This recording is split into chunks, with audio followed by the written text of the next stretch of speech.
Salut, c'est Sarah de Beauté Ratée et aujourd'hui on va faire une vidéo favori du mois. Vous ne vous moquez pas de ma coiffure, d'accord? Je m'obstine à faire cette coiffure en ce moment, qui est une tresse collée en fait qui fait tout le tour du crâne. Je la fais fichtrement mal, et oui j'emploie des mots de vieux, mais je m'obstine à vouloir me persévérer. Il y a encore un petit chat qui roupille dans le fauteuil, hein, toujours Halloween. Toujours à fond, hein, faut jamais la déranger. Et le mois de mai a été un mois où j'ai été un peu absente et je m'en excuse encore une fois. J'ai beaucoup travaillé donc j'étais très fatiguée. Bref, qu'importe, on s'en fout. Et je pense qu'au mois de juin, si je ne m'abuse et je continue avec mes expressions de vieux, ce sera un peu pareil. Alors on commence par ce qui est dans la douche. Et c'est des produits cheveux dont j'aimerais vous parler. C'est la gamme Fibralogie de Elseve. Je dois dire que j'aime bien, alors j'ai le shampoing et le démêlant, et je dois dire que j'aime vraiment bien cette gamme parce que je trouve que c'est censé créer de la matière, avoir des cheveux qui sont du coup un peu plus épais, avoir une masse de cheveux un peu plus importante. Je ne sais pas comment ça marche, certainement qu'il doit y avoir des fibres dedans qui du coup donnent de l'épaisseur aux cheveux, mais je trouve que mes tresses sont un peu plus épaisses, donc je pense que ça marche. Et oui, quand on voit l'épaisseur des tresses de l'eau dose make-up par exemple, les miennes ont l'air ridicules. Plus de cheveux, plus beaucoup en tout cas. Pour ce qui est du démêlant, je trouve que bon, c'est vrai que ça démêle pas autant qu'un masque, qu'on se le dise, mais il se défend très très bien. J'utilise pas de masque en plus de lui et j'ai pas de souci à me les démêler, donc vraiment pas mal quoi. Et en plus pas très cher. Autre produit que j'ai énormément aimé, c'est un gommage et c'est un Yves Rocher à la vanille. Et alors du coup je trouve le petit pot juste trop mignon. Bon, qui est un petit peu dur à ouvrir, mais une fois qu'on y arrive c'est bon. Alors moi j'ai pris la vanille. Ça sent la vanille, alors c'est censé être de la vanille bio. Ouais, faut aimer la vanille quoi, c'est un goût de vanille quand même assez fort. Je trouve que la texture du gommage est assez bien parce qu'elle est pas trop crémeuse, elle est bien pâteuse, ce qui fait que vous pouvez bien gratter comme ça. Les grains sont petits, mais il y en a beaucoup. Mais moi j'aime bien quand c'est des gros grains en fait, parce que je suis un peu une tarée du... Il est hyper bien, il gomme super bien, il est pas cher. Donc vraiment, moi je trouve que c'est un bon petit produit, il y a plusieurs parfums. Et je vais garder le pot, ça c'est sûr. Petit bémol, c'est qu'il ne se rince pas très bien. Voilà, comme ça c'est dit. On passe aux soins du visage. Et alors j'ai adoré quelque chose de pas très foufou, mais je l'adore quand même. C'est la crème Hydrance Optimale Légère de Aven. Voilà, donc le truc qui paye pas de mine. C'est une petite crème hydratante toute simple, vraiment toute simple, mais je sais pas, je trouve qu'en ce moment j'ai vraiment une belle peau, qu'elle en fait suffisamment mais pas trop quoi. C'est genre juste j'hydrate ta peau, je te la rends tu vois genre nette, éclatante et tout, mais je me la pète pas. J'adore énormément. On passe au make-up. Je sais que t'as envie de parler maquillage, alors on y va. On va commencer par le teint et j'ai pas énormément de nouveautés maquillage à vous montrer et je peux pas en avoir tout le temps. Mais il y a des basiques qui sont revenus, qui s'imposaient à moi ce mois-ci. Et en termes de blush, j'étais tout le temps, ça fait des mois que je tournais au Coralista et je sais pas, il y a un moment où j'ai fait une petite overdose et je suis revenue à des anciens blushs que en fait je me rendais compte qu'ils étaient vraiment trop beaux. Je sais pas pourquoi je les ai mis de côté comme ça. Le premier c'est Melba de MAC. C'est celui que j'ai actuellement sur les joues et écoutez, il est mortel. Et avant j'aimais pas trop les blushs MAC parce que je trouvais qu'ils avaient rien de ouf par rapport à d'autres, mais en fait avec un peu de recul je me rends compte qu'ils sont quand même hyper pigmentés et qu'ils ont une super tenue. La teinte Melba, c'est une teinte mate, pêche, vraiment tout ce qu'il y a de plus classique. J'aime beaucoup le rendu sur mes joues, j'adore en fait. Et on m'a fait des compliments dessus, on me demande souvent ce que j'ai comme blush quand je le porte. Donc ça, en général, c'est que c'est un bon blush. Autre truc, et j'ai un petit peu... ça m'emmerde en fait de vous parler de ça parce que c'est pas aisément trouvable en France, mais quand même de manière assez facile on peut trouver. C'est le Tipsy de Tarte que j'ai énormément mis aussi et je sais pas pourquoi Voilà, alors c'est un blush qui comme ça quand on le voit peut un peu faire peur parce que c'est un corail néon. Mais en fait sur les joues le rendu est assez léger mais voyant, hyper mignon. Et voilà, et moi je l'avais trouvé sur eBay US au prix américain, donc voilà, de manière assez simple, on peut trouver. Mais ça m'emmerde quand je vous parle de trucs comme ça parce que je préfère que vous puissiez trouver les trucs chez Sephora par exemple. Bon voilà, là c'est sur internet. En termes d'anti-cerne, et bah écoutez, j'ai été fidèle à... Ça paraît minuscule et tout petit comme ça, c'est un échantillon que j'ai, je pense, ou une miniature. C'est l'Eraspast de Benefit dans la teinte numéro 2 Medium. Donc c'est un anti-cerne que j'ai énormément utilisé. Il paraît très orange comme ça, ou très pêche. Et en fait c'est justement pour ça que je l'aime beaucoup. Parce qu'il camoufle super bien l'aspect violet et bleu des cernes par son teint pêche comme ça.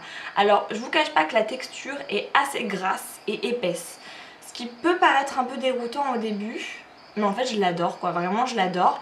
Attention, il nécessite d'être poudré parce que sinon il a un côté un peu, comme il est gras, un peu brillant sous les yeux, ce qui n'est pas très joli. Et il file dans les plis si jamais vous poudrez pas. Donc il faut le poudrer, clairement. Mais franchement, je trouve que il s'étale bien et que le rendu est top. Il a une opacité, bon en même temps il est tellement épais, la texture est vraiment épaisse quoi. Mais il est hyper opaque et du coup il camoufle vraiment les cernes quoi. Donc ça franchement je vous le conseille pour celles qui ont des petites cernes un peu bleues, des cernes un peu imposantes. Ce produit, il y a beaucoup de filles qui l'aiment mais moi je m'étais jamais trop posé sur la question, mais je comprends pourquoi il est aussi apprécié. Pour les yeux, j'ai rien vraiment découvert de plus que les mois précédents. Mais par contre, j'ai un petit chouchou, c'est mon mascara. Et alors là, franchement, en termes de mascara, j'ai rarement fait une découverte aussi foudroyante que celui-là. C'est le Roller Lash de Benefit. Voilà, il a fait le buzz, on pourrait croire qu'il fait le buzz pour rien, mais franchement, moi j'ai été épatée. Et pourtant, je suis pas la meuf la plus sensible au mascara de la Terre, mais lui... il est vraiment génial. Il est très très noir, ça vraiment j'apprécie, je le porte. Bon, là vous allez vous dire que mes cils sont comme d'habitude, mais en fait c'est plus au niveau de l'application que je trouve qu'il est dingue. La brosse est en silicone, ce que je déteste en temps normal, mais celle-ci elle est top parce qu'elle agrippe mais hyper bien les cils, sans pour autant faire super mal. Moi des fois ça me tire quoi carrément, les broches en silicone, et là pas du tout. Le rendu sur les cils, vous avez une courbure de dingue, donc en fait c'est un mascara qui vend ça, qui vend le côté recourbant de la formule, et donc ils disent qu'on n'a pas besoin de courbe-cils. Mais franchement, bon, moi j'ai les cils qui sont naturellement assez recourbés, donc c'est pas vraiment le truc que je recherche dans un mascara, mais je dois dire que il a vraiment un côté très recourbant aux cils quoi, il fait vraiment comme ça. Il apporte, moi ce que je recherche dans un mascara c'est du volume, et il apporte vraiment beaucoup de volume, il est très très noir. Franchement c'est je suis désolée, j'ai des petites taches de mascara, je viens de me rendre compte. Je vous le conseille fortement, testez-le. Pour celles qui aiment les cils de gazelle là bien recourbés, testez-le, c'est une tuerie. Et pour les lèvres, je vais parler d'un rouge à lèvres de chez MAC, mais c'est un peu atypique tout simplement parce que c'est vraiment pas le genre de couleur vers laquelle je me tourne facilement au quotidien, ou même vers laquelle je me tourne comme ça instinctivement. Et pourtant c'est une couleur que j'ai énormément mis ce mois-ci, et ça, du coup je me suis dit que ça valait le coup de vous la citer. C'est un rouge à lèvres de chez MAC qui s'appelle Cream Cup, que j'ai actuellement sur les lèvres. Donc c'est un rose, le fini est cream sheen, donc très crémeux, et c'est un rose Barbie, rose clair comme ça là. C'est vraiment... c'est étrange quoi, parce que c'est vraiment pas le genre de couleur vers laquelle je vais. Et pourtant ce mois-ci j'ai eu un goût de reviens-y et je l'ai mis énormément. Ça change parce que clairement on n'a pas l'habitude de me voir avec ce genre de rouge à lèvres, et je trouve qu'il me fait vraiment des petites lèvres comme un petit gâteau. Je sais pas ce que vous en pensez, mais ouais. Il y a un mystère quand même autour de ce rouge à lèvres, c'est que voilà, il est connu hein, le Cream Cup de MAC. On en entend quand même pas mal parler. Et à chaque fois que je le vois porté par une youtubeuse qui dit « Ah, j'ai le Cream Cup », il a jamais la même couleur. Je sais pas ce que vous en pensez, mais en fonction de la personne qui le porte, il n'a jamais jamais la même couleur. Sur moi il fait clairement rose Barbie, sur certaines il va faire rose naturel, un peu beige, sur d'autres il va être carrément nude. Il y a quelque chose dans ce rouge à lèvres que je comprends pas, parce que je trouve qu'il fait jamais pareil, mais en tout cas sur moi il donne ça et il est pas mal. On va ensuite parler des flops. Enfin j'ai un flop dont je voudrais vous parler en termes de beauté, c'est le Baume Beauté Éclair de Clarins. Et il me semble que je vous en ai déjà parlé il y a quelques temps, mais franchement là ça commence à être chiant parce que je n'arrive pas à le finir, mais je n'y arrive pas. Et donc en fait moi je l'utilise en masque, donc je me mets une couche comme ça sur le visage que je laisse poser environ 10-15 minutes et j'enlève l'excédent avec un coton.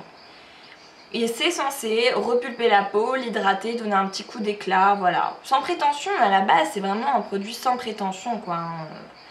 Je trouve que c'est une catastrophe sur moi, j'ai la peau dégueulasse le lendemain, j'ai des boutons, il ne me convient pas du tout, je ne suis vraiment pas faite pour ce produit et du coup il doit me rester quoi, 1 ou 2 utilisations, mais je m'obstine à me dire que peut-être c'est autre chose, mais je suis quasi sûre que c'est ça.